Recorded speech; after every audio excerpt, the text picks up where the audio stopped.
प्रिय अभिभावक और शिक्षकगण, 10 मई वर्ल्ड हेल्थ डे यानी विश्व मानसिक स्वास्थ्य दिवस के रूप में मनाया जाता है। इस अवसर पर मैं आपसे बच्चों के मानसिक स्वास्थ्य के बारे में कुछ अहम जानकारी रखना चाहूँगा। ये जीवन का एक नाजुक और अति संवेदनशील अवधि है, उम्र है, और राष्ट्र के लिए कई कारणों से इसकी अहम प्राथमिकता है। केवल आंकड़ों की दृष्टि से देखें तो ये देश का तकरीबन चौथाई भाग बनता है, यानी 25 से 26 करोड़ से ऊपर इस उम्र के बच्चे इस देश में हैं। आवश्यक मानव संसाधन की दृष्टि से ही देखें तो ये राष्ट्र की महत्वपूर्ण आर्थिक संपत्ति है। इसके अतिरिक्त इस आयु में अनेक शारीरिक एवं मानसिक समस्याएं देश के लिए चुनौतीपूर्वक विषय हैं। सर्वप्रथम हमें 13 से 17 वर्ष के बच्चों और किशोरों का सामान्य मानसिक विकास समझना आवश्यक है। ये 3 चरणों में से गुजरता है।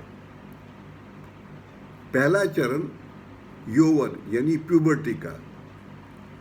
इस दौरान वह माता पिता से स्वतंत्र होने लगते हैं, परंतु शारीरिक और भावनात्मक दृष्टि से माता पिता के ही सहारे रहते हैं। इन दो विपरीत परिस्थितियों में कभी कभी उलझनें पैदा होती हैं। तेजी से शारीरिक विकास और यौन परिवर्तन की स्थितियों को नियंत्रित करने में इन्हें संदेह होता है।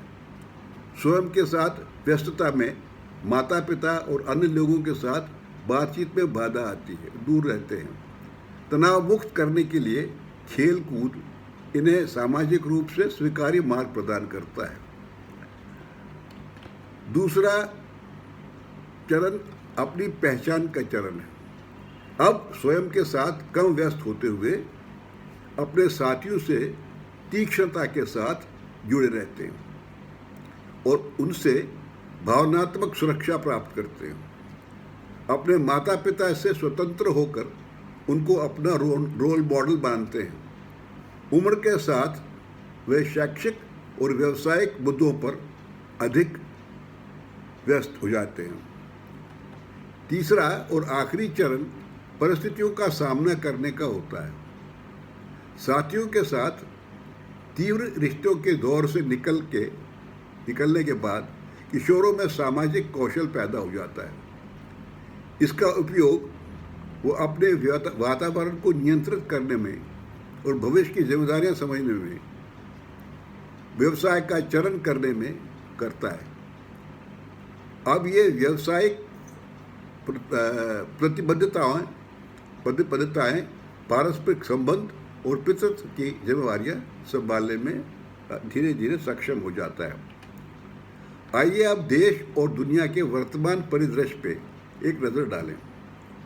लगभग 10 से 20% किशोर मानसिक स्वास्थ्य संबंधी समस्याओं से ग्रसित रहते हैं, जो अक्सर निदान से वंचित रह जाते हैं और अज्ञानता या कलंक के डर से अनदेखी का शिकार हो जाते हैं। 2015-16 के एक सर्वेक्षण में पाया गया कि 13 से 17 वर्ष की आयु में 7 से 7.5% किशोर मानसिक विकारों से ग्रसित हैं।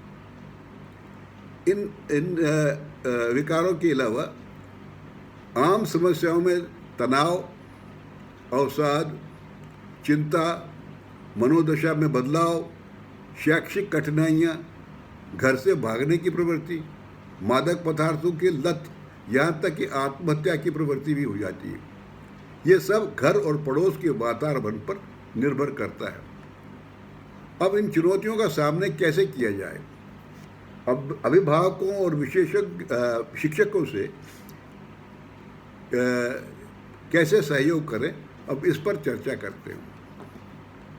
बच्चों और किशोरों को उनकी तेजी से होते हुए शारीरिक परिवर्तन का ज्ञान दें और समझाएं कि वो भी ऐसी समस्या से गुजर चुके हैं और ये सामान्य है। सुनिश्चित करें कि वो अच्छी नींद लें और सही खाएं। सक्रिय रूप से उनके साथ और संभवतः उनके मित्रों के सामाजिक संपर्क रखें। उनकी आवश्यकताओं पर नज़र रखें और उनका उचित समाधान करें। मादक पदार्थों से दूर रखें, समय समय पर समझाएं और उनके खतरों से अवगत कराएं। वो हर बात माता पिता से नहीं कह पाते, वो नहीं करते। इस कारण से जो वो नहीं कहते वो समझना भी आवश्यक है। हर इशारा समझने का प्रयत्न माता पिता को करना चाहिए। अनेक उनके व्यवहार पर नज़र रखें, जैसे उदासीनता, नीच भावनाएं, अपराध बोध की भावनाएं, ध्यान केंद्रित करने की क्षमता में कमी आदि या अजीब व्यवहार, ये सब ध्यान में रखें।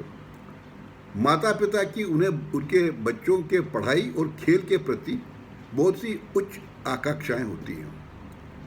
भाई बहनों से और अन्य बच्चों के साथ इस विषय में प्रतिकूल तुलना कर बैठते हैं। इस रवैये से परहेज करें। हर बच्चे की अपनी अपनी प्रतिभा होती है, कुछ मूर्त कुछ अमूर्त, जो नियम पर अपने आप खिलती है समय के साथ। ये ध्यान में रखें और जल्दबाजी न करें। ये तथ्य मैं संक्षिप्त रूप से आपके सामने रखे हैं और आशा करता हूँ कि आपके परिवार में यदि इस व्यवस्था के बच्चे हों या आपके रिश्तेदारी में हो या दोस्तों में हो, तो इन बातों का ध्यान रखें। आपने मेरा संबोधन इतने धैर्यपूर्वक सुना, उसके लिए धन्यवाद। नमस्कार।